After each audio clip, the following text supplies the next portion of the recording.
ನೀವು ಎಲ್ಲೇ ಹೋದರೂ ಕರ್ನಾಟಕ ಅಂತ ಬರೆದದ್ದು ಈ ಶಾಸನದೊಳಗೆ ಮಾತ್ರ ಇದೆ, ಮತ್ತು ಯಾವುದೇ ಶಾಸನದಲ್ಲಿ ಇಲ್ಲ. ಈ ಕಪ್ಪತಗುಡ್ಡದ ಬಗ್ಗೆ ಶಾಸನ ಲಕ್ಕುಂಡಿಯ ಗುಡಿಯ ಅಡ್ಡದೊಲೆಯ ಮೇಲೆ ಬರೆದಿದ್ದಾರೆ.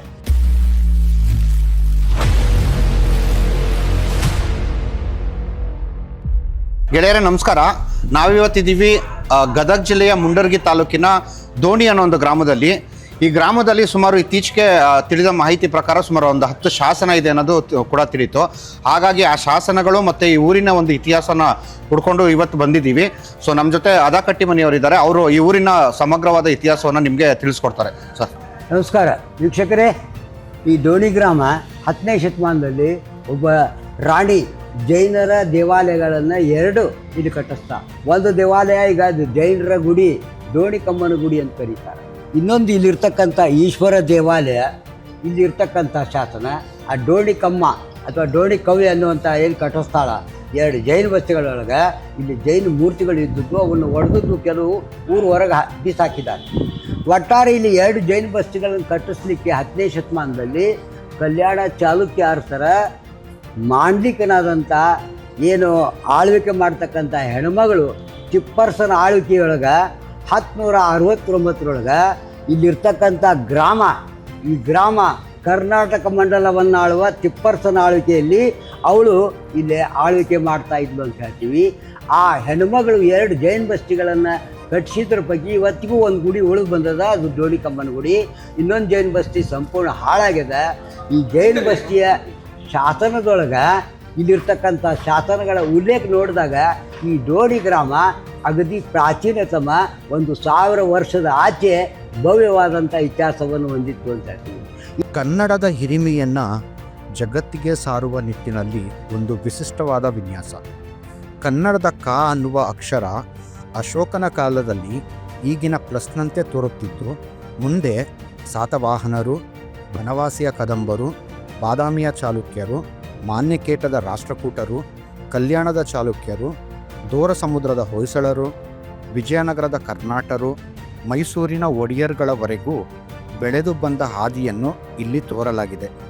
ಕನ್ನಡ ನಾಡು, ನುಡಿ, ಸಂಸ್ಕೃತಿ, ಲಿಪಿಯ ಮಹತ್ವವನ್ನು ಸಾರುವ ಇಂತಹ ಟೀ ಶರ್ಟನ್ನು ಧರಿಸೋಣ. ಕನ್ನಡದ ಹಿರಿಮೆಯನ್ನು ಜಗತ್ತಿಗೆ ಸಾರೋಣ. ಈ ದೋಣಿ ಅನ್ನುವಂಥ ಗ್ರಾಮ ಹೇಗೆ ಬಂತು ಹೆಸರಂದರೆ, ಸುತ್ತಲೂ ಇರ್ತಕ್ಕಂಥ ಏನು ಗುಡ್ಡದ ಪರಿಸರದೊಳಗೆ ದೋಣಿ ಆಕಾರದೊಳಗೆ ಇಲ್ಲೇನು ನೀರು ಬರ್ತದೆ ಅಂದ್ರೆ ಹಳ್ಳ ಬರ್ತದಲ್ಲ, ಇದು ದೋಣಿ ಆಕಾರದೊಳಗೆ ಇದೆ ಅನ್ನೋದಕ್ಕೆ ಈ ಗ್ರಾಮಕ್ಕೆ ದೋಣಿ ಗ್ರಾಮ ಅಂತ ಕರೆದು.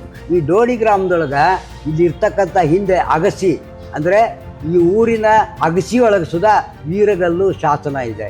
ಅದೇ ರೀತಿ ಈ ಊರ ಆ ಕಡೆ ಮಕರ ತೋರಣ ಅಂದರೆ 2 ಕಂಬಗಳ ಮೇಲೆ ಏನು ಒಂದು ಗಜಲಕ್ಷ್ಮಿ ಇರುವಂಥ ಒಂದು ಶಾಸನ ಸುಧಾ ಇದೆ. ಅದು ಮಕರ ತೋರಣ ಅಥವಾ ಸಿರಿವಾಗಿಲು ಅಂತ ಕರಿತೀವಿ ನಾವು. ಆ ಸಿರಿವಾಗಿಲು ಅಂದರೆ ಈ ಊರೊಳಗಿದೆ. ಇಂಥ ಸಿರಿವಾಗಿಲು ನೀವು ಮತ್ತೆ ನೋಡಬೇಕಂದ್ರೆ ಕೊಪ್ಪಳ ಜಿಲ್ಲೆ ಇಟಗಿ ಮಹಾದೇವನ ಗುಡಿ ಎದುರಿಗಿದೆ. ಅಂಥ ಈ ಪ್ರಾಚೀನತಮ ಗ್ರಾಮ ಕರ್ನಾಟಕ ಮಂಡಲ ಅಂತ ಏನು ಹೆಸರದ, ನೀವು ಎಲ್ಲೇ ಹೋದರೂ ಕರ್ನಾಟಕ ಅಂತ ಬರೆದದ್ದು ಈ ಶಾಸನದೊಳಗೆ ಮಾತ್ರ ಇದೆ, ಮತ್ತು ಯಾವುದೇ ಶಾಸನದಲ್ಲಿ ಇಲ್ಲ. ಕನ್ನಡ ನಾಡು, ನುಡಿ, ಕನ್ನಡಿಗರ ಭವ್ಯ ಇತಿಹಾಸ, ಸಂಸ್ಕೃತಿ, ವಾಸ್ತುಶೈಲಿ ಮುಂತಾದ ವಿಷಯಗಳನ್ನು ವಿಡಿಯೋಗಳ ಮೂಲಕ ದಾಖಲಿಸುವ ನಮ್ಮ ಪ್ರಯತ್ನಕ್ಕೆ ನೆರವಾಗಿ ಇಂಥ ದೋಣಿ ಗ್ರಾಮದೊಳಗೆ 10 ಶಾಸನಗಳು ಸಿಕ್ಕಿದ್ದು ಅಪ್ರಕಟಿತ, ಪ್ರಕಟಿತ ಅಂತ ಹೇಳ್ತೀವಿ. ಇತ್ತೀಚೆಗೆ ಮತ್ತೆರಡು ಶಾಸನಗಳು ಇಲ್ಲೇ ದಿಬ್ಬದ ಮೇಲೆ ಜೈನ ಶಾಸನಗಳು ಸಿಕ್ಕಾವು. ಇಲ್ಲೇ ಒಬ್ರದ್ದು ಮನೆಯೊಳಗೆ, ಸ್ವಾಮಿಯಾರ ಮನೆಯೊಳಗೆ 16ನೇ ಶತಮಾನದ ಒಂದು ಶಾಸನ ಸುಧಾ ಮನ್ಮಂದ್ ಸಿಕ್ಕಿದೆ. ಅವರು ಗದಗಿನವರು ಇಲ್ಲೇ PDO ಒಂದು ಕೆಲಸ ಮಾಡುವ ಹೊತ್ತಿನೊಳಗೆ ಆ ಶಾಸನವನ್ನು ನಾನು ನೋಡಿದ್ದೇನೆ. ಒಟ್ಟಾರೆ ಇಲ್ಲಿ ಅಪ್ರಕಟಿತ ಶಾಸನಗಳ ಸಂಖ್ಯೆ 13 ಅಂತ ಹೇಳ್ತೀವಿ. ಈ 13 ಶಾಸನಗಳಲ್ಲಿ 10 ಶಾಸನಗಳ ಮಾಹಿತಿ ನಮ್ಮ ಗೌರ್ಮೆಂಟ್ಗೆ ಸರ್ಕಾರದ ಪ್ರಾಚ್ಯ ವಸ್ತು ಮತ್ತು ಪುರಾತತ್ವ ಇಲಾಖೆ ಒಂದು ಸರ್ಕಾರಿ ವಸ್ತು ಸಂಗ್ರಹಾಲಯ ಅಂತೇಳಿ ಗದಗ ನಗರದ ಏನು ರೈಲ್ವೆ ಸ್ಟೇಷನ್ ಹತ್ರ ಮುನ್ಸಿಪಲ್ ಹೈಸ್ಕೂಲ್ ಗ್ರೌಂಡ್ನಲ್ಲಿ ಪುರಾತತ್ವ ವಸ್ತು ಸಂಗ್ರಹಾಲಯ ಅಂತಿದೆ. ಅದೇ ರೀತಿ ಇಲ್ಲಿ ಲಕ್ಕುಂಡಿ ಒಳಗೆ ಸುಧಾ ಲಕ್ಕುಂಡಿ ಅಭಿವೃದ್ಧಿ ಪ್ರಾಧಿಕಾರ ಅಂತ ಏನು 13 ಗುಡಿಗಳ ರಿಪೇರಿ ಮಾಡಿಸ್ತಾ ಇದ್ದಾರೆ. ಇವತ್ತು ಗದಗ ಜಿಲ್ಲಾ ಉಸ್ತುವಾರಿ ಸಚಿವರಾದಂಥ ಮಾನ್ಯ ಶ್ರೀ HK ಪಾಟೀಲರು ಪ್ರವಾಸೋದ್ಯಮ ಮತ್ತು ಪ್ರಾಚ್ಯ ವಸ್ತು ಪುರಾತತ್ವ ಹಾಗೂ ವಸ್ತು ಸಂಗ್ರಹಾಲಯಗಳ ಮತ್ತು ಪತ್ರಾಗಾರ ಇಲಾಖೆ, ಪ್ರವಾಸೋದ್ಯಮ ಮತ್ತು ಪ್ರವಾಸೋದ್ಯಮ ಅಭಿವೃದ್ಧಿ ನಿಗಮ, ಈ ರೀತಿ ಅನೇಕ 6 ಇಲಾಖೆಗಳ ಮುಖ್ಯಸ್ಥರಾಗಿ ಮಾನ್ಯ ಸನ್ಮಾನ್ಯ HK ಪಾಟೀಲ್ರು ಇವತ್ತೇನು ಲಕ್ಕುಂಡಿಯೊಳಗೆ ಪ್ರಾಚ್ಯವಸ್ತು ಅನ್ವೇಷಣೆ ಅಂತೇಳಿ ಅಲ್ಲಿರ್ತಕ್ಕಂಥ ಎಲ್ಲ ಶಾಸನಗಳನ್ನು ಶಿಲ್ಪಗಳನ್ನು ಸಂಗ್ರಹ ಮಾಡಿಟ್ಟು ಅಲ್ಲೊಂದು ಬಯಲು ವಸ್ತು ಸಂಗ್ರಹಾಲಯ ಅಂತೇಳಿ ಸಾವಿರಾರು ಮೂರ್ತಿಗಳನ್ನು ಕೂಡಿಸಿಟ್ಟಾರ. ದಯವಿಟ್ಟು ತಾವು ವೀಕ್ಷಣೆ ಮಾಡಲಿಕ್ಕೆ ಬರಬೇಕು. ಅಲ್ಲಿ ತಾವು ನೋಡಿಬಿಟ್ರೆ ಲಕ್ಕುಂಡಿಯೊಳಗೆ ಮತ್ತೊಂದು ಗುಡಿಗಳ ನಿರ್ಮಾಣ ಮಾಡಿ ಅಳಿದುಳಿದ ಅವಶೇಷಗಳು 101 ಗುಡಿ, 101 ಬಾವಿ, 101 ಈಶ್ವರ ಲಿಂಗು ಇದಾವೆ ಅಂತ ಹೇಳ್ತಾರೆ ಲಕ್ಕುಂಡಿಯೊಳಗೆ. ಅವು ಯಾವ ಸತ್ಯಾಸತ್ಯತೆಯನ್ನು ಕಂಡುಕೊಳ್ಳಿಕ್ಕೆ ಅಲ್ಲೊಂದು ಬಯಲು ವಸ್ತು ಸಂಗ್ರಹಾಲಯ ನಿರ್ಮಾಣ ಮಾಡಿದ್ದಾರೆ. ಅಲ್ಲಿರ್ತಕ್ಕಂಥ ಅನೇಕ ದೇವಾಲಯದೊಳಗೆ 100 ದೇವಾಲಯಗಳಲ್ಲಿ 50 ದೇವಾಲಯಗಳು ಇವತ್ತಿಗೂ ನಮಗೆ ನೋಡ್ಲಿಕ್ಕೆ ಸಿಗ್ತಾವೆ. ಆ 50 ದೇವಾಲಯಗಳ ಪೈಕಿ ಇವತ್ತು 22 ದೇವಾಲಯಗಳ ಜೀರ್ಣೋದ್ಧಾರ ಕಾರ್ಯಕ್ರಮವನ್ನು ಕೈಗೊಂಡು ಈಗಾಗಲೇ 13 ದೇವಾಲಯಗಳ ಜೀರ್ಣೋದ್ಧಾರ ದುರಸ್ತಿಯನ್ನು, ಬಾವಿಯ ದುರಸ್ತಿಯನ್ನು ಮಾಡಿದ್ದಾರೆ. ಮುಂದಿನ ಒಂದು ವರ್ಷೋಪತ್ತಿನಲ್ಲಿ ಅವೆಲ್ಲ ದೇವಾಲಯಗಳ ದುರಸ್ತಿ ಮಾಡುವುದರೊಂದಿಗೆ ಲಕ್ಕುಂಡಿ ಅಭಿವೃದ್ಧಿ ಪ್ರಾಧಿಕಾರದಿಂದ ಲಕ್ಕುಂಡಿಯ ಗತ ವೈಭವವನ್ನು ಹೊಸ ಇತಿಹಾಸದ ಮೇಲೆ ಹೊಸ ಬೆಳಕು ಬೀರಲಿಕ್ಕೆ ಸನ್ಮಾನ್ಯ ಸಚಿವರು ಮುಂದಾಗಿದ್ದಾರೆ. ಆ ದಿಶೆಯೊಳಗೆ ಲಕ್ಕುಂಡಿ ಅಭಿವೃದ್ಧಿ ಪ್ರಾಧಿಕಾರದಲ್ಲಿ ಸೇವೆ ಸಲ್ಲಿಸುತ್ತಿರುವ ನಾನು ಈ ಸುತ್ತಮುತ್ತಲು ಇರುವಂಥ ಗದಗ, ಹಾವೇರಿ, ಧಾರವಾಡ ಜಿಲ್ಲೆಯೊಳಗೆ ಕೆಲಸ ಮಾಡಿದಂಥ ವ್ಯಕ್ತಿ ನನ್ನನ್ನು ಮತ್ತೆ ಈ ಕಾರ್ಯಕ್ಕೆ ಅವರು ನನ್ನನ್ನು ಅನುವು ಮಾಡಿಕೊಟ್ಟಿದ್ದಾರೆ. ಹೀಗಾಗಿ ಇಲ್ಲಿ ಡೋಣಿ ಗ್ರಾಮ ಅಗದಿ ಪ್ರಾಚೀನತಮ ಗ್ರಾಮ. ಇಲ್ಲಿರ್ತಕ್ಕಂಥ ಶಾಸನಗಳು ಈ ಡೋಣಿಯ ಗ್ರಾಮದ ಬಗ್ಗೆ ಯಾಕೆ ನಾವು ಹೆಚ್ಚು ಒತ್ತುವರಿ ಕೊಡ್ತೀವಿ ಅಂದರೆ, ಡೋಣಿಯ ಗ್ರಾಮಕ್ಕೆ ಹೊಂದಿಕೊಂಡಿರುವುದೇ ಕಪ್ಪತ್ತಗುಡ್ಡ ಅಂತೇಳಿ. ಈ ಕಪ್ಪತ್ತಗುಡ್ಡ ಸಹ ಶಾಸನದಲ್ಲಿ ಕಲ್ಪತ ವೃಕ್ಷಗಿರಿ ಅಂತ ಕರೆದಿದ್ದಾರೆ. ಇಂಥ ಕಲ್ಪತ ವೃಕ್ಷಗಿರಿ ಅಂದರೆ ಸಂಜೀವಿನಿ ಕಡ್ಡಿ ಸಿಗುವಂಥ ಬೆಟ್ಟ ಕಪ್ಪತ್ತಗುಡ್ಡ ಅಂತ ಹೇಳ್ತೀವಿ. ಈ ಕಪ್ಪತ್ತಗುಡ್ಡದ ಬಗ್ಗೆ ಶಾಸನ ಲಕ್ಕುಂಡಿಯ ಗುಡಿಯ ಅಡ್ಡದೊಲೆಯ ಮೇಲೆ ಬರೆದಿದ್ದಾರೆ. ಈ ಕಪ್ಪತ್ತಗುಡ್ಡದಲ್ಲಿ ಆ ಶಾಸನ ಹುಡುಕಾಡಿದ್ರೆ ಸಿಗೋದಿಲ್ಲ. ಲಕ್ಕುಂಡಿಗೆ ಹೋದ್ರೆ ಗುಡಿಗಳನ್ನು ನೀವು ನೋಡಿಬಿಟ್ರೆ ಅಲ್ಲಿ ಕಪ್ಪತ್ತಗುಡ್ಡದ ಉಲ್ಲೇಖ ಸಿಗ್ತದೆ. ಇಂಥ ಡೋಣಿ ಗ್ರಾಮದೊಳಗೆ ಆಗಿನ ಕಾಲದೊಳಗೆ 2 ಜೈನ ಬಸ್ತಿಗಳನ್ನು ಕಟ್ಟಿಸಿದಂಥ ರಾಣಿ ಆಳ್ತಾ ಇದ್ಲು. ಈಗ ಅವ್ರು ಹೇಳ್ತಾ ಇರುವಂಥ ವಿಷಯ ಅದಕ್ಕೆ ಸಂಬಂಧಪಟ್ಟಿರುವುದರಿಂದ ಇಲ್ಲಿಯ ಸ್ಥಳೀಯರಾದಂಥ ಈ ಲಕ್ಕುಂಡಿಯ ಇತಿಹಾಸದ ಜೊತೆಗೆ ಈ ಡೋಣಿ ಗ್ರಾಮದ ಇತಿಹಾಸವನ್ನು ಈ ಕಲ್ಲಿನೊಳಗೆ ಸಂಪೂರ್ಣವಾಗಿ ಇದನ್ನು ಹಾಳು ಮಾಡಲಾರ್ದೆ ಇಲ್ಲೇ ಕಾದಿಟ್ಟಿದ್ದಾರೆ. ಇದನ್ನು ಸಂರಕ್ಷಣೆ ಮಾಡಬೇಕು. ಇದೇ ರೀತಿ ಇಲ್ಲೆಲ್ಲರ ಶಾಸನಗಳಿದ್ದರೆ ಅವು ಹಾಳಾಗ್ಲಾರ್ದಂಗೆ ಅವ್ನು ತೊಗೊಂಬಂದು ನೀವು ಇಲ್ಲಿ ಇಟ್ಬಿಟ್ರೆ ನಿಮ್ಮ ಊರ ಇತಿಹಾಸವನ್ನು ನೀವು ಸಂರಕ್ಷಣೆ ಮಾಡ್ದಂಗೆ ಪ್ರಾಚ್ಯ ವಸ್ತು ಪ್ರಜ್ಞೆ ನಿಮ್ಮಲ್ಲಿ ಇದೆ ಅನ್ನೋದು ಕಂಡುಕೊಂಡು ಬರ್ತದೆ.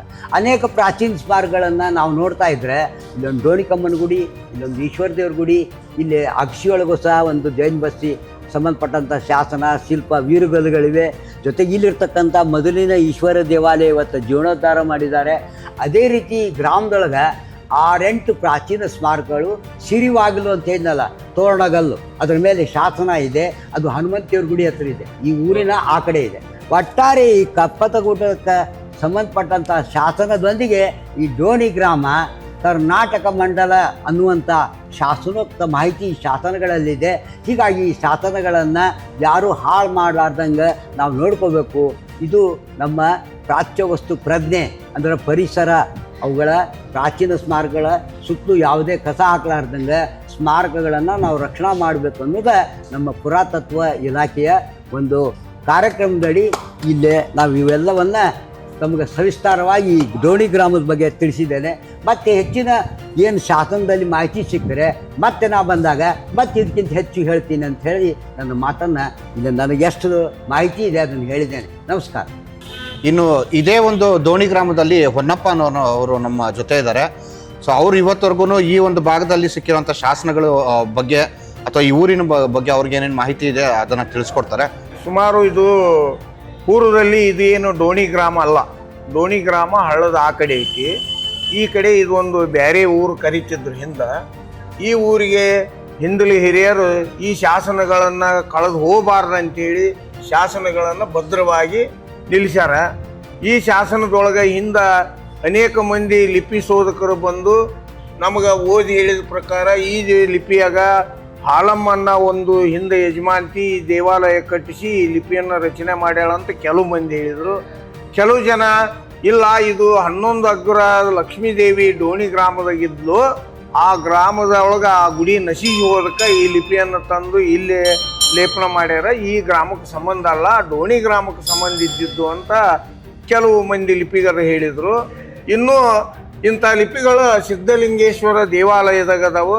ಅದು ಮೊನ್ನೆ ಲಕ್ಕುಂಡಿ ಇದ್ರೊಳಗೆ ಸಂಶೋಧನೆ ನಡೆಸಿದ ಟೈಮ್ದೊಳಗೆ ಈ ಲಿಪಿಗಳನ್ನು ಮತ್ತು ಇದರೊಳಗೆ ಹೋಗಿ ತಮ್ಮ ಸಂಸ್ಕೃತಿ ಇಲಾಖೆಗೆ ಅಥವಾ ಲಿಪಿಗಾರರ ಕಡೆ ಹೋಗಿ ಇದನ್ನು ಓದಿ ಇದನ್ನು ತಿಳ್ಕೊಂಡ್ರಾಗ ದೋಣಿನೂ ಕೂಡ ಹಿಂದೆ ರಾಮಾಯಣನೂ ಬರ್ತೈತಿ ಮತ್ತು ಹಲವಾರು ದೇವಾಲಯಗಳು ಹಲವಾರು ಪ್ರಾಚೀನ ಊರುಗಳು ಇದ್ವು ಅಂತಲೂ ಕೂಡ ಅದರಾಗ ಇಂತಿಂಥ ರಾಜರ ಕಾಲದಾಗ ಹಿಂಗಿತ್ತು ಅನ್ನೋಂಥದ್ದು ಕೂಡ ಮೊನ್ನೆ ವಿವರವಾಗಿ ಹೇಳ್ಯಾರ.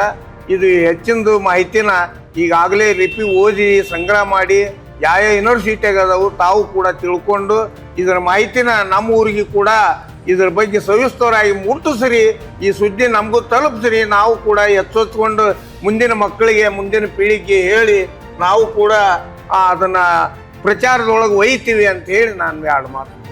ತುಂಬ ಚೆನ್ನಾಗಿ ಹೇಳಿದ್ರು. ಪ್ರತಿಯೊಂದು ಊರಲ್ಲೂ ಕೂಡ ಮುಂದಿನ ಪೀಳಿಗೆಗೆ ನಮ್ಮ ಹಿಂದಿನ ಒಂದು ಇತಿಹಾಸವನ್ನು ತಲುಪಿಸುವಂಥ ಕೆಲಸವನ್ನು ಪ್ರತಿಯೊಂದು ಊರಲ್ಲೂ ಮಾಡಬೇಕು. ಆ ಒಂದು ವಿಷಯದಲ್ಲಿ ಇವರು ತುಂಬಾ ಮುಂದೆ ಇದೆ. ಮತ್ತು ಶಾಸನಗಳ ಒಂದು ಪಾತ್ರಗಳನ್ನು ಇವರು ಚೆನ್ನಾಗಿ ಅರ್ಥಕೊಂಡಿದ್ದಾರೆ ಅಂತ ಈ ಮೂಲಕ ನಾನು ಹೇಳೋಕ್ಕೆ ಇಷ್ಟಪಡ್ತೀನಿ. Thank you. ಕನ್ನಡ ನಾಡು ನುಡಿ, ಕನ್ನಡಿಗರ ಭವ್ಯ ಇತಿಹಾಸ, ಸಂಸ್ಕೃತಿ, ವಾಸ್ತುಶೈಲಿ ಮುಂತಾದ ವಿಷಯಗಳನ್ನು ವಿಡಿಯೋಗಳ ಮೂಲಕ ದಾಖಲಿಸುವ ನಮ್ಮ ಪ್ರಯತ್ನಕ್ಕೆ ನೆರವಾಗಿ